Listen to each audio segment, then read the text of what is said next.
Hello दोस्तों, आप सभी का स्वागत है हमारे यूट्यूब चैनल पे। दोस्तों, आज हम लोग 240 संपूर्ण भारत भूगोल का प्रश्न देखेंगे, जो कि मोस्ट इम्पॉर्टेंट प्रश्न है और यह सभी एग्जामों में प्रश्न पूछे गए प्रश्न है। और जो कि यह प्रश्न हम लोग लाए हैं, यह एनसीईआरटी से एकदम लेके आए हैं, एनसीईआरटी के बुक से ही क्वेश्चन लाए हैं। तो यह प्रश्न आप लोग एक बार पूरा जरूर देखिएगा, जो कि मोस्ट इंपॉर्टेंट होने वाला है सभी एग्जामों के लिए। तो चलिए स्टार्ट करते हैं हम लोग, और यह संपूर्ण रिवीजन की वीडियो है। तो चलिए, यह मात्र 1 घंटे में हम लोग इसको खत्म करेंगे, ठीक ना। चलिए स्टार्ट करते हैं। आज के पहले प्रश्न देखिए, भारत किस गोलार्ध में अवस्थित है। अगर पूछा जाता है तो भारत किस गोलार्ध में अवस्थित है, तो यह उत्तरी पूर्वी गोलार्ध में भारत अवस्थित है। क्षेत्रफल की दृष्टि से भारत विश्व में कौन सा स्थान है, तो क्षेत्रफल की दृष्टि से भारत का स्थान 7वां है, ठीक ना। यह बातें आप याद रखिएगा। भारत भूभाग का विस्तार पूर्व से पश्चिम कितना है, तो याद रखिएगा पूर्व से पश्चिम अगर पूछा जाएगा तो 2933 किलोमीटर यह विस्तार है।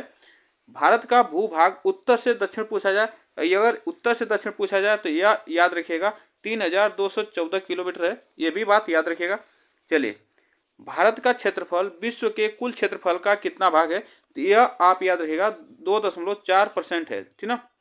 2.4%, जो कि पूरे विश्व के कुल क्षेत्रफल का यह भाग है, इतना याद रखना।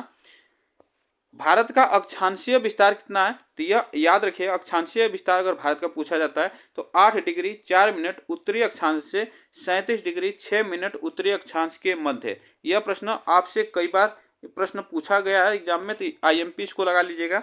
आगे चलते हैं। देशांतर रेखाएं जो लॉन्गिट्यूड लाइन है क्या निर्धारित करती हैं, तो इसको याद रखिएगा, वह समय एवं अवस्थिति को निर्धारित करती हैं। कर्क रेखा भारत के कितने राज्यों से होकर गुजरती है, तो यह 8 राज्यों से होकर गुजरती है। आगे चलते हैं। भारत मानक समय रेखा कितने राज्यों से होकर गुजरती है, तो भारत की जो मानक समय रेखा है वह 5 राज्यों से होकर गुजरती है। भारत को लगभग 2 बराबर भागों में कौन सा अक्षांश विभाजित करता है, तो वह याद रखिए 23.5 डिग्री उत्तरी अक्षांश जो है यह कर्क रेखा इसको भारत को 2 बराबर भागों में बांटती है। आगे चलते हैं। भारत के सबसे पश्चिमी बिंदु कौन सा है, तो भारत के सबसे पश्चिमी बिंदु अगर पूछा जाए तो यह गौर मोती है, जो कि गुजरात में। भारत का सबसे पूर्वी बिंदु कौन सा है, तो यह किबुथु, जो कि अरुणाचल प्रदेश में, ठीक ना। यह बातें आप याद रखिएगा। भारत की सबसे पश्चिमी बिंदु तथा पूर्वी बिंदु के मध्य सूर्य एवं सूर्यास्त में लगभग कितने घंटे का अंतर है, तो ये याद रखिएगा यह अरुणाचल से गुजरात के बीच का जो यह अंतर है, यह 2 घंटे का सूर्य का अंतर है, यहाँ पे इतनी टाइम लगता है, ठीक ना। आगे चलते हैं। भारतीय मानक समय रेखा 82.5 यहाँ पे होगा। 82.5 डिग्री किस शहर से होकर गुजरती है, तो यह प्रयाग के निकट मिर्जापुर से होकर गुजरती है। यह बातें आप याद रखिएगा। भारतीय मानक समय ग्रीनविच माध्यम समय में कितने घंटे का अंतर है, तो यह 5.5 घंटे का अंतर है। आगे चलते हैं। भारत का सुदूरस्थ दक्षिण बिंदु कौन सा है, तो यह याद रखिएगा इंदिरा पॉइंट है, ठीक है। इंदिरा पॉइंट जो कि ग्रेट निकोबार द्वीप समूह में स्थित है। भारत का एकमात्र जिला कौन सा है, तो वह जिसकी सीमा 4 राज्यों से होकर स्पर्श करती है, तो वह सोनभद्र है, जिसकी सीमा 4 राज्यों से स्पर्श करती है। आगे चलते हैं। भारत की सबसे पूर्वी और पश्चिमी देशांतर रेखाओं के मध्य कितने डिग्री का अंतर है, तो यह याद रखिएगा लगभग 30 डिग्री का अंतर है। नेक्स्ट आगे चलते हैं।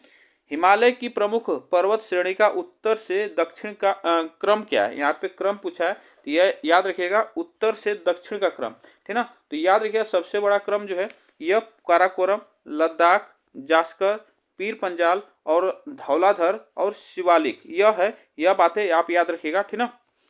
चलिए आगे चलते हैं। किस देश के पास सर्वाधिक समय कटिबंध है, जो कि समुद्रीय पारीय क्षेत्रों सहित है, तो यह याद रखिए फ्रांस के पास सबसे ज्यादा यह समय कटिबंध है।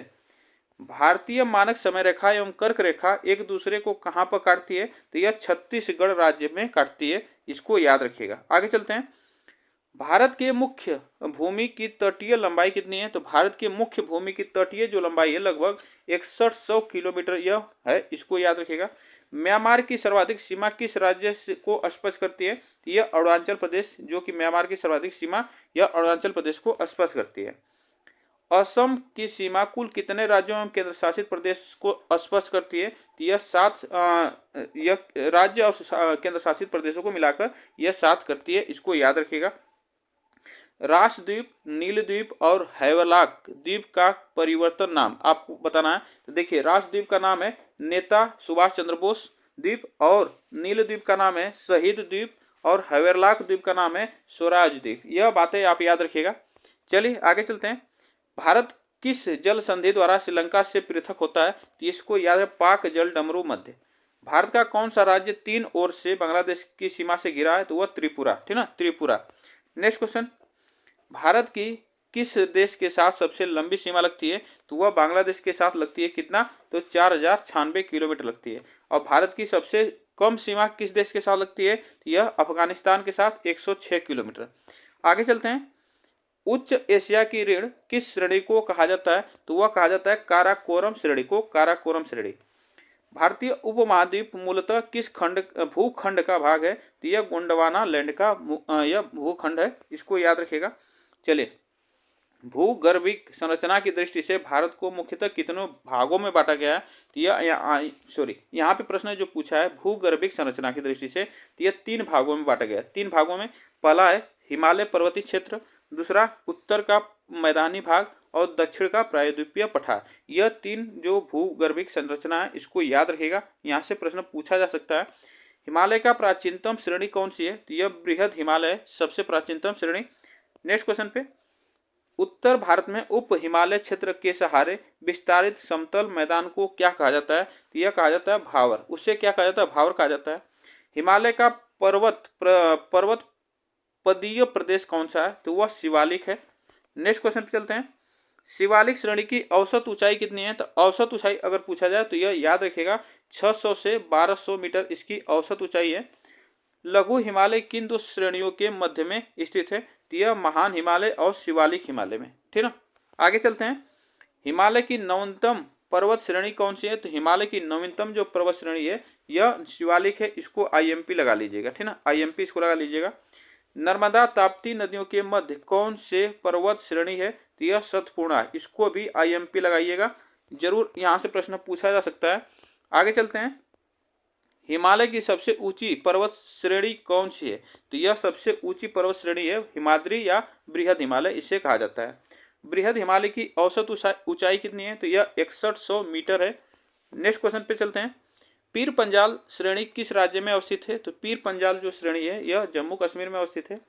उत्तराखंड के पाताल तोड़ किस भाग में पाए जाते हैं? पाताल तोड़ जो ये पाए जाते हैं तराई भाग में पाए जाते हैं। आगे चलते हैं। अक्साई चीन किस क्षेत्र का भाग है? अक्साई चीन तो यह लद्दाख का भाग है। पश्चिमी हिमालय प्रदेश के प्रमुख प्राकृतिक संसाधन क्या है? तो वह वन है। क्या है? वन। आगे चलते हैं। भारत के प्राचीनतम पर्वत श्रृंखला कौन सी है? तो यह याद रखिए अरावली, अरावली है। अरावली श्रेणी की अनुमानित आयु कितनी है? तो यह 600 से 570 मिलियन वर्ष है। आगे चलते हैं। माउंट एवरेस्ट को नेपाल में किस नाम से जाना जाता है? तो इसको याद रखिएगा, यह सागर माथा के नाम से जाना जाता है। चलिए नेक्स्ट क्वेश्चन चलते हैं। अरावली किस प्रकार की पर्वत श्रेणी है? तो अवशिष्ट पर्वत श्रेणी है, अवशिष्ट पर्वत श्रेणी है।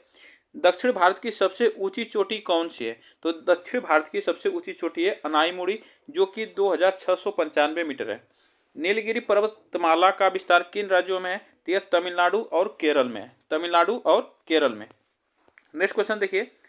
महाराष्ट्र एवं कर्नाटक के मध्य स्थित पश्चिमी घाट को किस नाम से जाना जाता है? तो याद रखिएगा, महाराष्ट्र और कर्नाटक के जो पश्चिमी घाट है उसको कोक्कड़ के तट से नाम से जाना जाता है। इलायची की पहाड़ियां किन राज्यों के मध्य सीमा बनाती हैं? तो यह केरल और तमिलनाडु के मध्य सीमा बनाती हैं। आगे चलते हैं। सेवराय पहाड़ियां किस राज्य में स्थित हैं? सेवराय पहाड़ियां तो यह तमिलनाडु में स्थित है। पूर्वी घाट और पश्चिमी घाट परस्पर किन स्थानों को मिलाते हैं? तो यह नीलगिरी पहाड़ियों पर मिलती हैं, ठीक है, यह आप याद रखें, मिलते हैं। तो यह नीलगिरी पहाड़ियों पर मिलते हैं। आगे चलते हैं। भारत की सर्वोच्च पर्वत चोटी कौन सी है? तो भारत की जो सर्वोच्च पर्वत चोटी है वो केटू, जिसे हम लोग गार्डविन आस्टीन, जो कि 8611 मीटर है इसकी ऊंचाई। माना दर्रा उत्तराखंड को किस से जोड़ता है? तो यह तिब्बत से जोड़ता है। माना दर्रा उत्तराखंड का, यह तिब्बत को जोड़ता है। आगे चलते हैं। नंदा देवी शिखर किस राज्य में अवस्थित है? तो यह उत्तराखंड राज्य में अवस्थित है।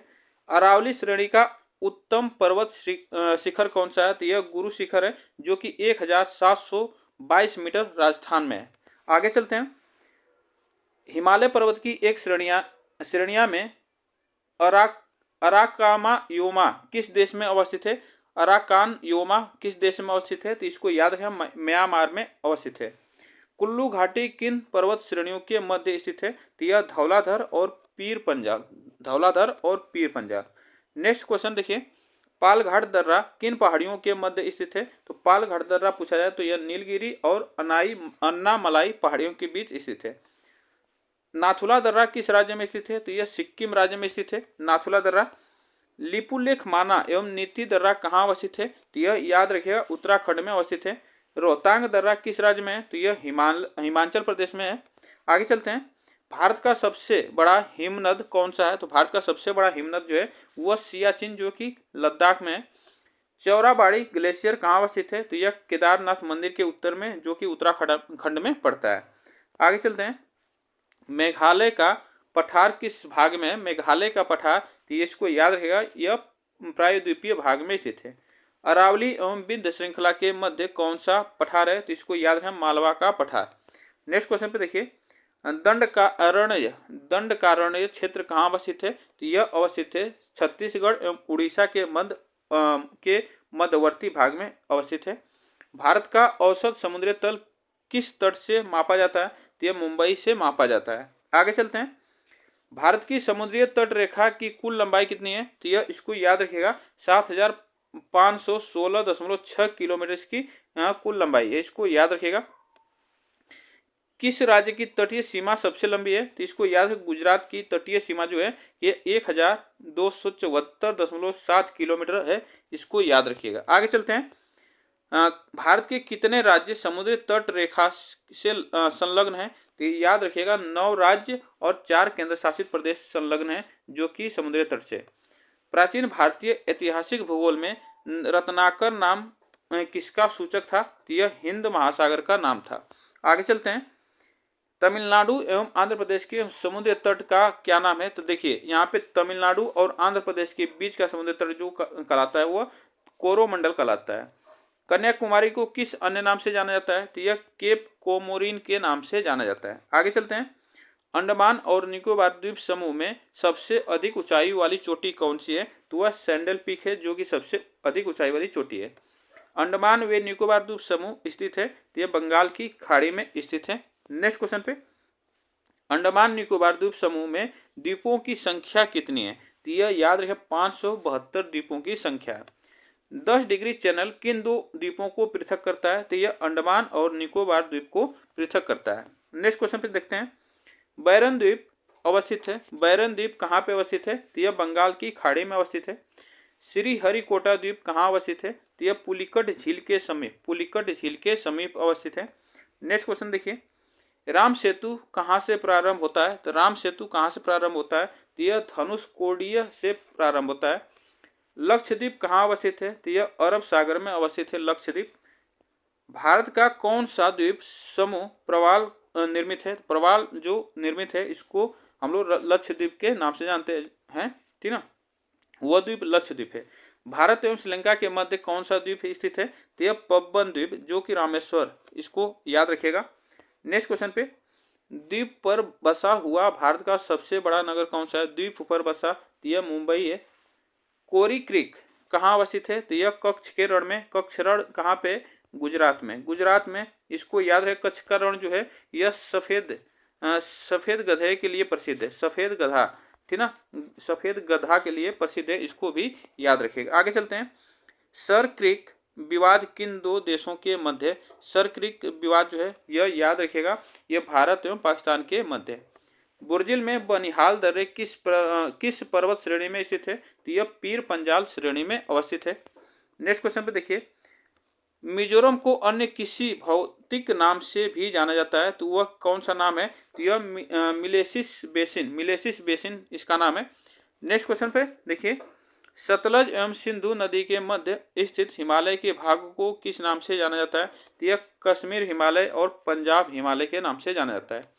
किसी क्षेत्र की जलवायु को निर्धारित करने वाला मुख्य कारक कौन सा है? तो यह अक्षांशीय अवस्थिति है।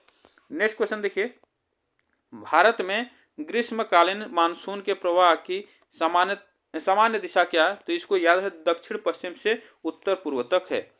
भारत की उत्तर पश्चिमी मैदान में शीत ऋतु में किसके प्रवाह से वर्षा होती है? तो यह पश्चिमी विक्षोभ के प्रवाह से, पश्चिमी विक्षोभ के प्रवाह से। नेक्स्ट क्वेश्चन देखिए, भारत के किन राज्यों में शरद ऋतु में वर्षा होती है? तो शरद ऋतु में वर्षा होती है तो पंजाब, तमिलनाडु और आंध्र प्रदेश में।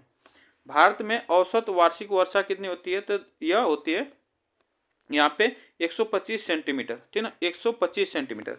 नेक्स्ट क्वेश्चन पे, भारत में सर्वाधिक वर्षा किन क्षेत्रों में होती है? तो भारत में सर्वाधिक वर्षा जो होती है पश्चिमी घाट, पूर्वी हिमालय तथा मेघालय में सर्वाधिक वर्षा होती है। व्यापारिक किन अक्षांशों के मध्य बहने वाली कौन है? तो इसमें मध्य बहने वाली, यह आपको बताना है, यह व्यापारिक जो अक्षांश के मध्य बहने वाली हवा यहाँ पे बताइएगा। तो यह 0 डिग्री से 30 डिग्री उत्तरी अक्षांश एवं दक्षिणी अक्षांशों के मध्य। आगे चलते हैं, पश्चिम बंगाल एवं असम में ग्रीष्म में चलने वाले पवनों को स्थानीय भाषा में क्या कहते हैं? तो इसको याद रखें, काल बैसाखी और चाय वर्षा इसे कहा जाता है। पश्चिम बंगाल में काल बैसाखी और असम में इसे क्या कहा जाता है? चाय वर्षा, ग्रीष्म ऋतु में चलने वाली हवा को। आगे चलते हैं, भारत में सबसे कम वर्षा वाला स्थान कौन सा है? तो वह सबसे कम वर्षा वाला स्थान जो है लेह है। नेक्स्ट क्वेश्चन देखिए, कोपेन ने वर्ष 1918 में विश्व की जलवायु को कितने भागों में विभाजित किया? यह 5 भागों में विभाजित किया है। भारत में दक्षिण पश्चिमी मानसून का सबसे सामान्य कब से कब होता है? तो यह इसको याद रखिएगा, जून से सितंबर, ठीक ना, जून से सितंबर। आगे चलते हैं, भारत में मानसून का आगमन सबसे पहले किस राज्य में होता है? तो यह केरल में होता है, सबसे पहले आगमन केरल में होता है। भारत में नार्वेस्टर की उत्पत्ति कहाँ होती है? तो यह छोटा नागपुर पठार पर। नेक्स्ट क्वेश्चन देखिए, तमिलनाडु में मानसून के सामान्य महीने कौन से हैं? तो यह याद रखिए, सामान्य महीने जो है तमिलनाडु के वह नवंबर दिसंबर है। आगे चलते हैं, देखिए भारतीय मानसून को प्रभावित करने वाले घटक कौन से हैं? तो यह घटक है तिब्बत का पठार, जेट स्ट्रीम और एल नीनो एवं ला नीना आदि, ये जो हैं सभी भारतीय मानसून को प्रभावित करने वाले घटक हैं। आगे चलते हैं, पूर्वी मानसून से सबसे अधिक वर्षा प्राप्त करने वाला राज्य कौन सा है? तो वह तमिलनाडु है, जो कि कोरोमंडल तट पर है। आगे चलते हैं, भारत के किन क्षेत्रों में औसत वार्षिक वर्षा 200 मिलीमीटर होती है? 200 मिलीमीटर होती है। यह याद रखिएगा, 200 मिलीमीटर जहाँ पे होती है वर्षा जम्मू कश्मीर में और पश्चिमी राजस्थान में। आगे चलते हैं, जो कि यहाँ पे सबसे कम वर्षा होती है, ये भी याद रखिएगा। चलिए, अमृतसर एवं शिमला लगभग एक ही अक्षांश पर स्थित हैं, किंतु उनकी जलवायु में भिन्नता का मुख्य कारण क्या है? यह याद रखिए, उनकी ऊंचाई में भिन्नता, ठीक ना, ये उनकी ऊंचाई में भिन्नता, यह इसको याद रखिएगा। भारत में सर्वाधिक दैनिक तापांतर किस स्थान पर पाया जाता है? तो यह राजस्थान के मरुस्थलीय क्षेत्र पर पाया जाता है। आगे चलते हैं, भारत में मानसून के प्रस्फोट के लिए किससे उत्तरदायी माना जाता है? तो प्रस्फोट के लिए उत्तरदायी माना जाता है पूर्वी जेट प्रवाह को। अम्ल वर्षा किस राज्य से संबंधित है? तो केरल और तटीय कर्नाटक से संबंधित है। नेक्स्ट क्वेश्चन देखिए, मृदा शब्द की उत्पत्ति किस भाषा से हुई है? तो मृदा शब्द की उत्पत्ति जो है वह किस भाषा से हुई है? तो यह लैटिन भाषा के शब्द सोलम से हुई है, यह आप याद रखिएगा। भारत के सर्वाधिक क्षेत्र में कौन सी मृदा पाई जाती है? तो यह जलोढ़ मृदा या कछारी मृदा इसे कहा जाता है। आगे चलते हैं, रेगुर मृदा को किसी अन्य नाम से जाना जाता है? तो वह जाना जाता है काली मृदा को। रेगुर मृदा सर्वाधिक विस्तार किस राज्य में पाया जाता है? यह महाराष्ट्र में। महाराष्ट्र में जो कि काली मृदा, यह रेगुर मृदा इसे कहा जाता है। तो इसको याद रखेगा, यहाँ पे कपास, ठीक ना, कपास की पैदावार सबसे अधिक होती है, ये भी याद रखेगा काली मृदा में। मालवा पठार में किस मृदा की अधिकता होती है? तो मालवा पठार में काली मृदा की अधिकता होती है। किस मृदा को स्वतः जुताई वाली मृदा कहा जाता है? तो वह काली मृदा को ही कहा जाता है। आगे चलते हैं, मिट्टी का पीला रंग किसके कारण होता है? मिट्टी का पीला रंग जो होता है वह फेरिक ऑक्साइड के कारण होता है। अब मिट्टी का लाल रंग किसके कारण होता है? तो यह याद रखिएगा, लोहे के ऑक्साइड के कारण। यहाँ पे पीला पूछा है और यहाँ पे लाल पूछा है, तो यह प्रश्न आप याद रखिएगा, पीला में फेरिक ऑक्साइड और लाल में लोहे के ऑक्साइड। आगे चलते हैं, लेटराइट मृदा मुख्यतः किन राज्यों में पाई जाती है? तो यह याद रहे, केरल, कर्नाटक एवं महाराष्ट्र में पाई जाती है। नेक्स्ट क्वेश्चन पे चलते हैं, लोहे की मात्रा अधिक होने के कारण कौन सी मृदा दिनों दिन अनुर्वर होती जा रही है? तो वह लेटराइट मृदा होती जा रही है। आगे चलते हैं। मृदा की क्षारीय को कम करने के लिए किसका प्रयोग किया जाता है? वह जिप्सम का प्रयोग किया जाता है। लेटराइट मृदा भारत में मुख्यतः कहाँ पर पाई जाती है? तो वह मालाबार तटीय प्रदेश में पाई जाती है। आगे चलते हैं। सबसे कम जल धारण क्षमता किस प्रकार की मृदा में होती है? तो वह बलुई दोमट मिट्टी में होती है। पौधों को सबसे अधिक जल किस प्रकार की मृदा से प्राप्त होता है? तो वह चिकनी मृदा से होता है। आगे चलते हैं। मृदा की उर्वरता बढ़ाने के लिए कौन सी फसलें उगाई जाती हैं? यहाँ पे ठीक ना, फसलें उगाई जाती हैं तो वह दलहनी फसलें उगाई जाती हैं। चंबल घाटी का निर्माण किस भौगोलिक प्रक्रिया से हुआ है? तो इसको याद रखेगा, और नालिका अपरदन से हुआ है। आगे चलते हैं। चाय बागानों के लिए कौन सी मृदा प्रयुक्त है? तो इसको याद रखेगा, लेटराइट मृदा जो चाय बागानों में प्रयोग की जाती है। आगे चलते हैं।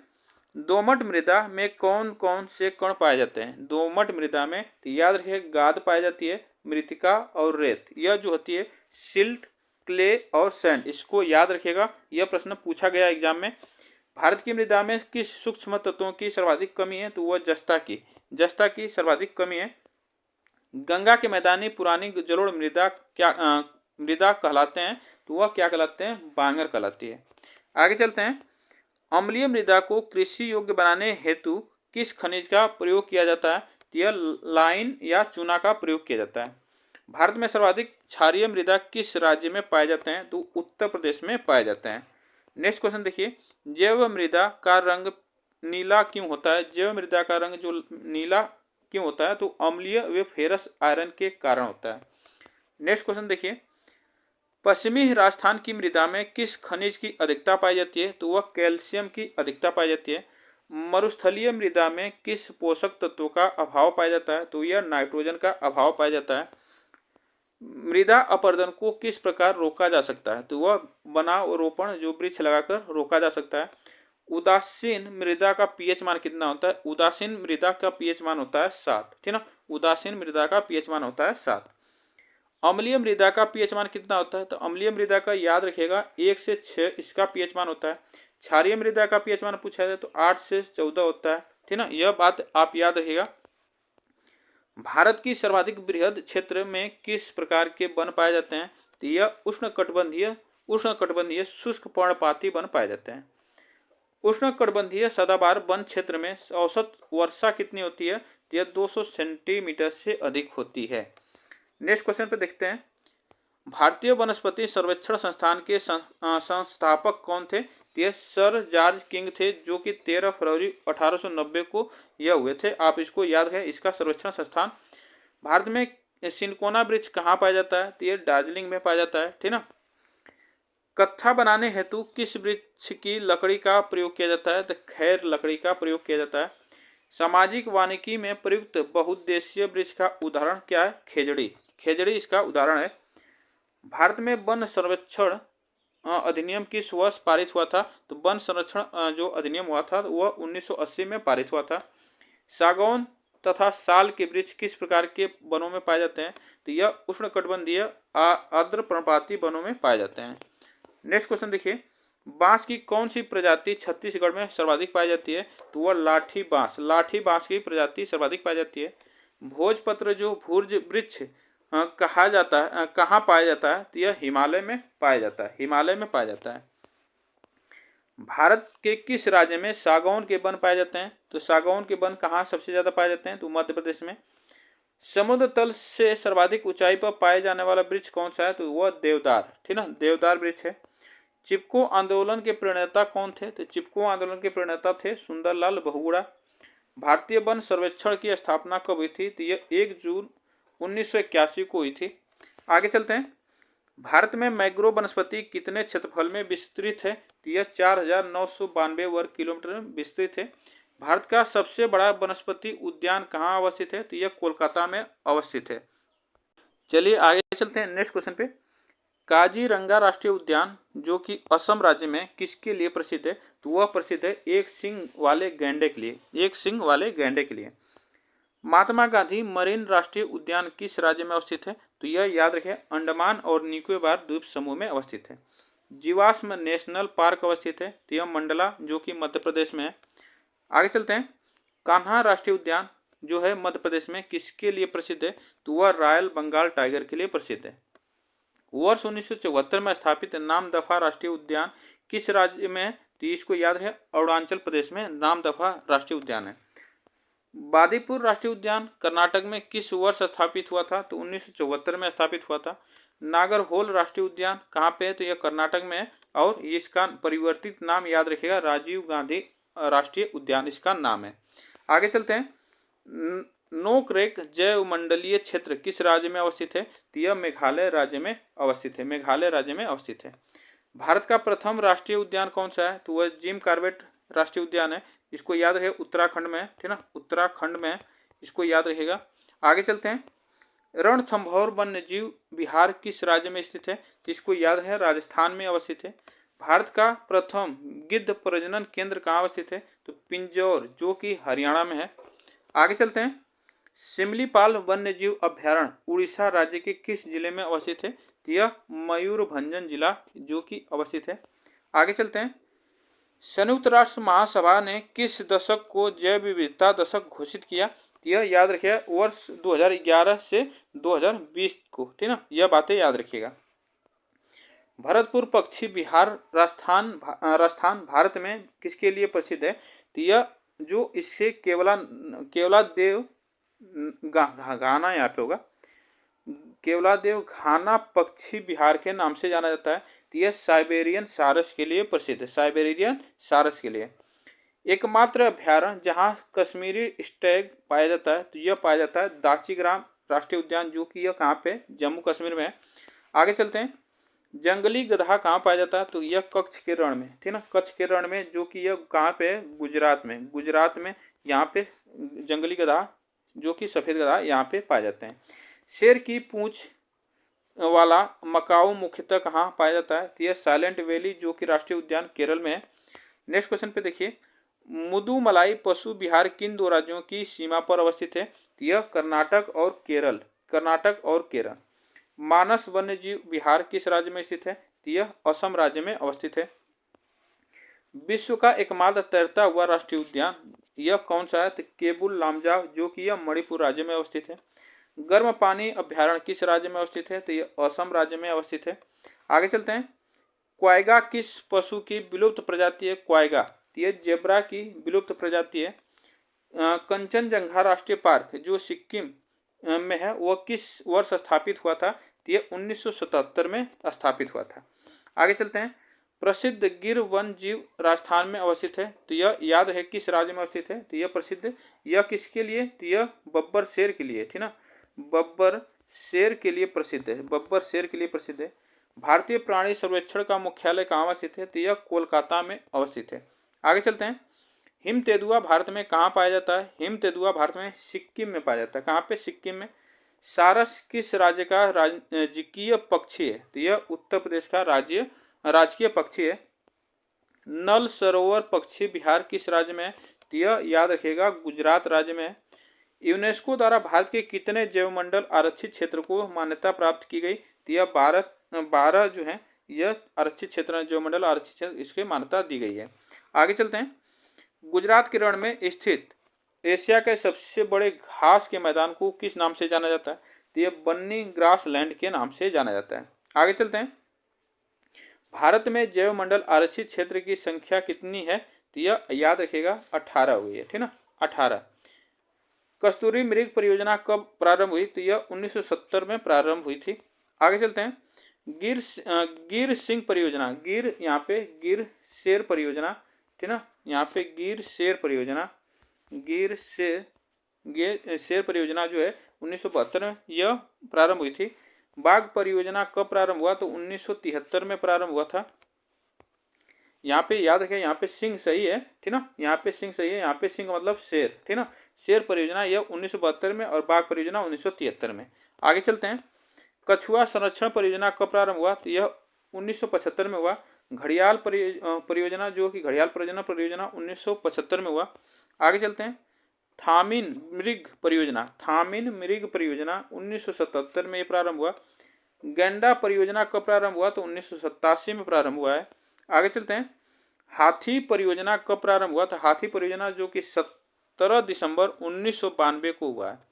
लाल पांडा परियोजना कब प्रारंभ हुआ? तो 1996 में प्रारंभ हुआ है।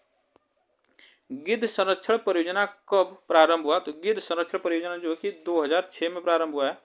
किसी नदी एवं उसकी सहायक नदियों द्वारा अप्रवाहित क्षेत्रों को क्या कहते हैं? तो उसको कहा जाता है अपवाह तंत्र। आगे चलते हैं।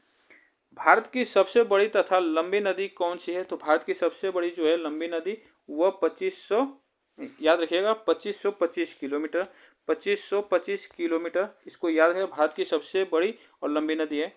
ब्रह्मपुत्र नदी किस प्रकार के अपवाह तंत्र का उदाहरण है? तो यह पूर्वी अपवाह तंत्र, पूर्ववर्ती अपवाह तंत्र का उदाहरण है। आगे चलते हैं। मानस किसकी सहायक नदी है? तो मानस जो है ब्रह्मपुत्र की सहायक नदी है। ब्रह्मपुत्र नदी तिब्बत में किस नाम से जानी जाती है? तो यह सांगपो के नाम से जानी जाती है। नेक्स्ट क्वेश्चन देखिए। भागीरथी नदी का उद्गम स्थल कहाँ पे? तो याद रखिएगा गोमुख यह उद्गम स्थल है इसका। नोट एक पॉइंट है, देखिएगा, गोदावरी नदी को दक्षिण भारत की गंगा एवं या वृद्ध गंगा के नाम से भी जाना जाता है। यह पॉइंट याद रखिएगा, दक्षिण भारत की गंगा या वृद्ध गंगा के नाम से इसे जाना जाता है। आगे चलते हैं। ले सिंधु नदी की तट पर अवस्थित है। तो यह किस सिंधु जो यह ले जो है सिंधु नदी के किस तट क्षेत्र मतलब किस तट पर अवस्थित है? तो यह दाएं तट पर अवस्थित है। भारत के किन दो नदियों के उद्गम स्थल लगभग एक ही हैं? तो यह ब्रह्मपुत्र और सिंधु नदी, ब्रह्मपुत्र और सिंधु नदी। आगे चलते हैं। बांग्लादेश में गंगा नदी को किस नाम से जाना जाता है? तो यह पद्मा के नाम से जाना जाता है। और वहीं पर बात की जाए ब्रह्मपुत्र की, ब्रह्मपुत्र को किस नाम से जाना जाता है? ब्रह्मपुत्र को यमुना के नाम से, ठीक ना, यमुना के नाम से जाना जाता है बांग्लादेश में। गंगा नदी के तट पर स्थित सबसे बड़ा शहर कौन सा है? तो वह कानपुर है, जो कि सबसे बड़ा शहर गंगा नदी के तट पर अवस्थित है। गंगा की वह सहायक नदी कौन सी है जिसका उद्गम मैदानी भागों में हुआ है? तो यह उत्तर प्रदेश की नदी जो है गोमती नदी, वह पीलीभीत से इसका उद्गम हुआ है। यह सबसे बड़ी मैदानी भाग की मैदानी भाग की सबसे बड़ी नदी है, यह सहायक नदी है। आगे चलते हैं। सिंधु, ब्रह्मपुत्र एवं सतलज नदियों का उद्गम स्थल कहाँ है? तो यह तिब्बत है, इसका तिब्बत है। केदारनाथ से रुद्रप्रयाग के मध्य कौन सी नदी प्रवाहित होती है? तो मंदाकिनी प्रवाहित होती है। आगे चलते हैं। मंदाकिनी नदी किस जल प्रवाह अथवा मुख्य नदी से संबंधित है? तो यह अलकनंदा। बद्रीनाथ का प्रसिद्ध मंदिर किस नदी के तट पर अवस्थित है? तो यह अलकनंदा नदी के तट पर अवस्थित है। यमुना नदी का उद्गम स्थान कहाँ है? तो यमुना नदी का बंदर पूंछ श्रेणी के यमुनोत्री हिमनद है। दामोदर नदी किस नदी के सबसे बड़ी सहायक नदी है? तो यह हुगली नदी के सहायक है। आगे चलते हैं। हिमाचल प्रदेश से कौन सी प्रमुख नदियां प्रवाहित होती हैं? तो यह चिनाब नदी, रावी, सतलज, यह तीन नदियां जो प्रवाहित होती हैं प्रमुख नदियां। सबसे अधिक मार्ग परिवर्तन करने वाली नदी तो वह कोसी नदी है, जो कि सबसे अधिक यह तबाही लाती है, मार्ग परिवर्तन करती है। आगे चलते हैं।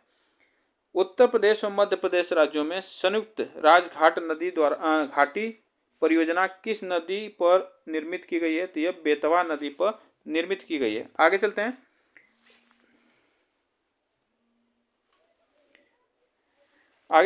भारत की किस नदी पर विश्व का सबसे ऊंचा पुल बनाया गया? तो यह चिनाब नदी पे सबसे ऊंचा पुल बनाया गया। नर्मदा एवं ताप्ती नदियां समुद्र में गिरते समय किस संरचना का निर्माण करती हैं? तो यह ज्वारनद मुख और इसे एक्सूरी कहा जाता है। आगे चलते हैं। भ्रंश घाटी से प्रवाहित होने वाली दो मुख्य नदियां कौन सी है? तो वह नर्मदा एवं ताप्ती हैं। अरब सागर में गिरने वाली दो प्रमुख नदियां कौन सी है? तो अरब सागर में गिरने वाली दो प्रमुख नदियां हैं, इसको याद रखिएगा। यह जो प्रमुख नदियां हैं यह गुजरात के पास से गिरती हैं, गुजरात के यहाँ से इस तरह जो है गुजरात, याद रखिएगा, यहाँ पे इस तरह जो गुजरात है यहाँ से यहाँ इस तरह आता है, तो यहाँ से यह प्रवाहित होती हैं नदियाँ, इसको याद रखिए। कहाँ पे? अरब सागर में गिरती हैं। सोन तथा नर्मदा का उद्गम स्थल कहाँ पे? तो यह अमरकंटक है। आगे चलते हैं। नर्मदा नदी किस दिशा की ओर प्रवाहित होती है? तो यह पश्चिम दिशा की ओर प्रवाहित होती है। आगे चलते हैं। बिहार में निर्मित त्रिवेणी नगर में किस नदी से पानी आता है? तो बिहार में निर्मित त्रिवेणी नहर है। सो यहाँ पे नहर होगा, नहर, त्रिवेणी नहर है। त्रिवेणी नहर में किस नदी से पानी आता है? तो वह गंडक नदी से पानी आता है। कपिल किस नदी की सहायक नदियां हैं? तो यह कावेरी नदी की सहायक नदी है। आगे चलते हैं। दक्षिण भारत की नदियों में किसका जल ग्रहण क्षेत्र सर्वाधिक है? तो वह गोदावरी नदी का सबसे ज़्यादा यह जल ग्रहण क्षेत्र करती है। प्रायद्वीपीय भारत की नदियों में कौन सी नदी सबसे लंबी है? तो वह गोदावरी नदी सबसे लंबी है। आगे चलते हैं। कावेरी नदी का उद्गम स्थल कहाँ स्थित है? तो यह ब्रह्मगिरी पहाड़ियों में स्थित है। भारत की कौन सी नदी कर्क रेखा को 2 बार काटती है? तो वो माही नदी काटती है। आगे चलते हैं। अधिकांश लवणीय नदी किस अपवाह तंत्र का अंग है? तो वह बंगाल की खाड़ी का। गंगा नदी पर निर्मित महात्मा गांधी सेतु किस राज्य में अवस्थित है? तो यह बिहार पटना में अवस्थित है। आगे चलते हैं। विश्वासघाती नदी की संज्ञा किस नदी को दी जाती है? तो वह हुगली नदी को दी जाती है, हुगली नदी को। संकोश नदी किन 2 राज्यों के मध्य सीमा बनाती है? तो यह असम और अरुणाचल प्रदेश के बीच सीमा बनाती है। सतलुज, ब्यास, रावी, चिनाब और झेलम को किस नाम से जाना जाता है? तो इसे पंचनद के नाम से जाना जाता है। झेलम नदी का उद्गम किस स्थान से होता है? तो यह कश्मीर के बेरीनाग झरने से होता है। एडन नहर किस नदी से निकाली गई है? तो यह दामोदर नदी से निकाली गई है, महादेव की पहाड़ियाँ मुख्य रूप से किस राज्य में फैली हुई हैं? तो यह मध्य प्रदेश में फैली है। इसको याद रखिएगा। आज हम लोग 240 प्रश्न किए। आप लोग बताइएगा ये प्रश्न कैसे लगे। वीडियो को एक बार लाइक शेयर जरूर कर दीजिएगा, चैनल को सब्सक्राइब कर लीजिएगा, जिससे कि आपको जीके जीएस के वीडियो और अन्य टॉपिक के वीडियो यहाँ पे मिलते रहेंगे। तब तक के लिए थैंक यू सो मच आप सभी को।